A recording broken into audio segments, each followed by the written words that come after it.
মইনাহঁত, আজি আমি অসমীয়া স্বৰবৰ্ণৰ অষ্টমটো আখৰ শিকিবলৈ যত্ন কৰিম। অষ্টম আখৰটো হৈছে এ। আহাচোন, প্ৰথমে আমি এটা কবিতা গাই গাই এই আখৰটো শিকিবলৈ চেষ্টা কৰোঁ।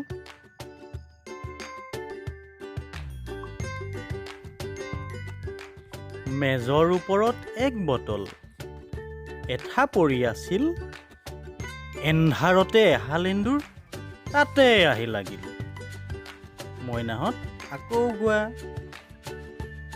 মেজৰ ওপৰত এক বটল, এঠা পৰি আছিল, এন্ধাৰতে এহাল এন্দুৰ তাতে আহি লাগিল।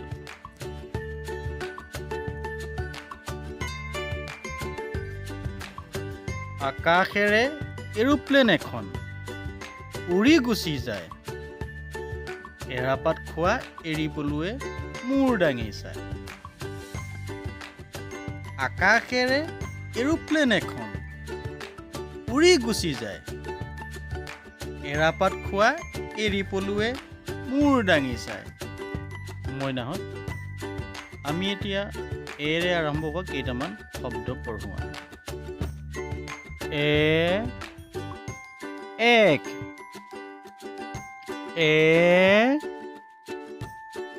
এক,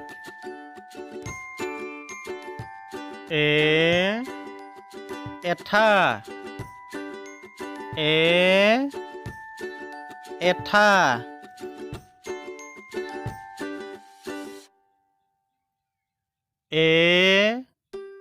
এন্ধাৰ, এন্ধাৰ,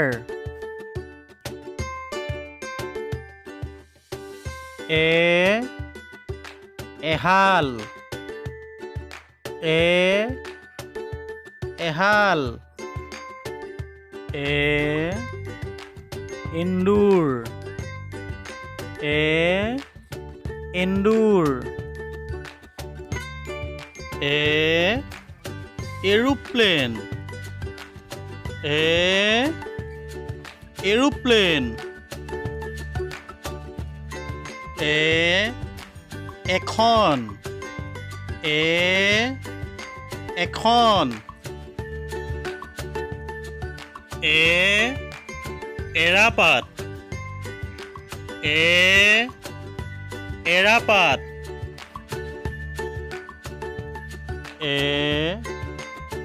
এৰি পলু, এৰি পলু।